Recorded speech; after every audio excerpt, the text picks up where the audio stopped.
Hello everybody, welcome back to Ignition. Before the start of this clip of video, I would like to ask you guys to click the subscribe button and start to follow the only YouTube channel that covers political and historical issues of China in both Mandarin and English. Now, let's rewind a bit back into the first video's content about the militaristic system of Qin Dynasty. It is very important as it has set an embedding stone for the later coming 2,000 years of China's history with a very important mindset, the Great Unification. If it is allowed to be broken down into two parts, it is called repression and promotion. Repression, of course, is to how to control the society's order, and the promotion is to provide a channel with the basic unit of peasants and military to find a way to promote their social levels or in the military levels. In Qin Dynasty, it is to beheading the enemies on a battlefield. Now, with the guarantee of these two systems, of the true cores of the system, how long do you think the Qin Dynasty can last? Will it be lasting long? No, I'm afraid. Just 15 years later, this first dynasty of unification was sent to its tomb. But why? There were no major threats to the central government at its foundation. All the 6 vassals were removed by the first emperor, Qin Shi Huang, and the only major threat can be posed to the central government is the Xiongnu tribe, which is a barbarian tribe living on a Mongolian land, but was kept away from this capital by the Great War. I think there are 2 reasons. One is first, it is the lack of promotion channel because it was a peaceful era and people cannot change their destiny through the warfare. The second is because the heinous punishment has significantly stimulated people's emotion to fight back against the central government. Such kind of conflict cannot be compromised as it is deepened day by day. Let's take the corvée service for an example. Corvée service. Corvée is a word from French. It means the kind of requested public projects need to be done by the peasants. It is requested by the government, and it's kind of unpaid work. Let's take the Great War for an example. There were about 500,000 of peasants who were forced to leave their homes and join the construction. If you fail to arrive by time, you're going to face the punishment of leg or nose amputation or even death. The people by the time were always using prostheses, so the craftsmen on prostheses were very popular at this time. They have to serve the corvée, and such kind of corvée, including but not limited to the empire's construction, guarding the military post or military training. Here is a glimpse of the data recorded that time. There were 700,000 of people joined the construction of the Emperor's Palace, 500,000 of people for the Great Wall construction, and 300,000 of people to guard the wall. This total number of corvée has surpassed 15% of the population. The number has not even taken the labor for logistics and transportation into account yet. Plus, the heinous punishment and forced labor have evoked the very first peasant uprising in China's history. Let's imagine you're one of the peasants who are ordered to guard a military post 500 miles away from your home, and you and your companions have got all stuck by a heavy rain, as there is no possibility for you guys to arrive on time. But failure to arrive on time means the punishment of death. What would be your choice? For the 2 peasants really into this scenario, Chen Sheng and Wu Guang, their answer is apparently not to face the death and continue with the death journey. They have yelled out the very first slogan for the farmers' rebellion: to kill the evil and bury the kingdom.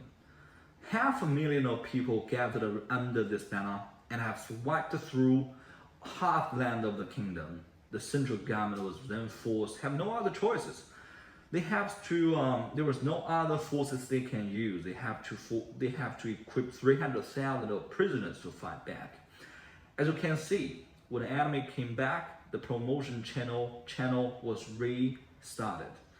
The uprising was finally repressed by the prisoner military, and the two leaders of the rebellion were killed by peasants who are keen for Qin's reward. But this kind of out-of-expect uprising has significantly undermined the ruler's authority. There is a very famous metaphor in China's political history. The deer used to be inhabiting in the middle part of China, where the capital was often located. Thus, there goes a metaphor of deer as the country's sovereignty. If China's history is a book, this chapter is called Qin Lost the Deer and the Heroes Are Fighting for It.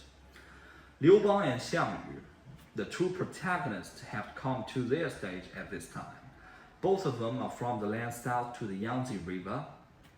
Liu was a local official, while Xiang was a descendant of a royal family from the former vassal Chu, one of the 6 vassals removed by Qin's first emperor.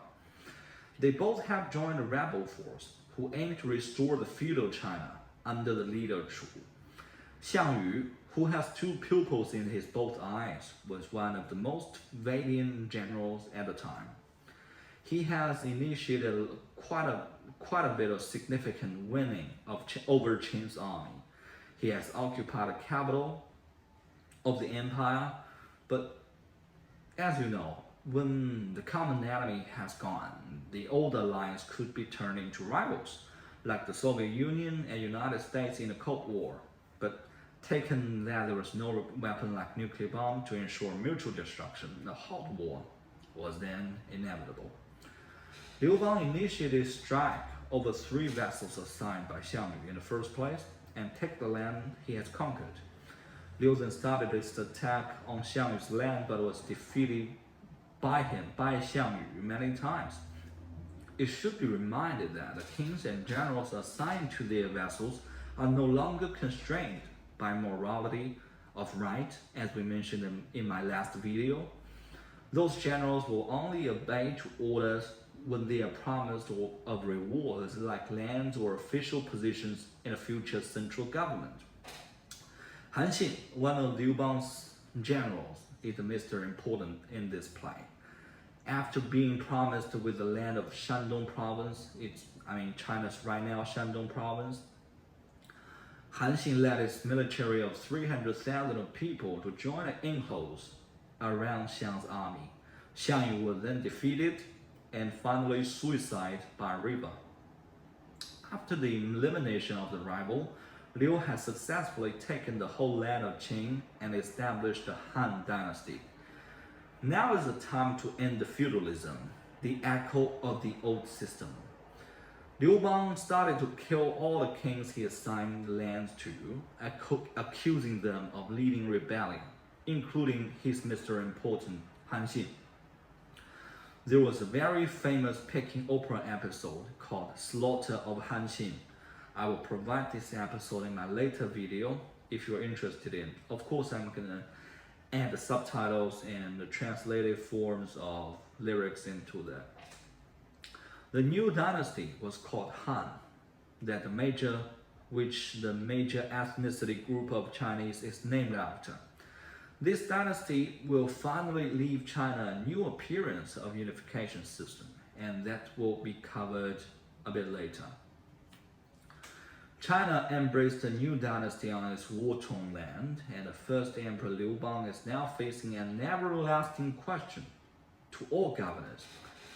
That is how to maintain his and his descendants' ruling. His answer was quite straightforward: to establish vassals under his son's control. From his perspective, Qin's end was due to the lack of support from vassals controlled by the emperor's descendants. Liu Bang even asked his ministers and generals to swear that they would remove anyone other than Liu's descendants who claimed to be a king. However, it is not hard to realize that such vassal system can only ensure no chaos while the first emperor was still alive, as his legitimacy comes from the war.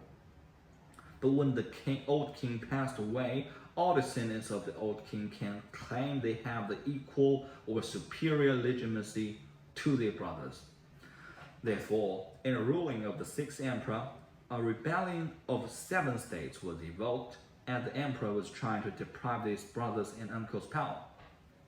This rebellion was finally repressed down by his generals, but a new way of power deprive is needed, or the rebellion will be constantly happening. The problem was then solved by the 7th emperor, Liu Che. The young emperor has changed the rule of territory inheritance.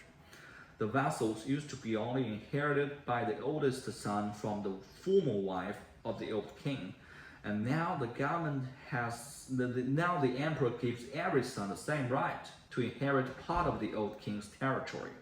Therefore, the territories of each king were split into smaller and smaller pieces of land, and they cannot impose threats to the central government any longer. The smallest territories will then be collected by the government, and the assigned ministers will rule the land in the name of the central government. It is by this time when the unification of political system has been fulfilled. However, another imminent problem needs to be addressed, that is, how to maintain the loyalty of the ministers. A new morality system should arise in favor of the central government's ruling.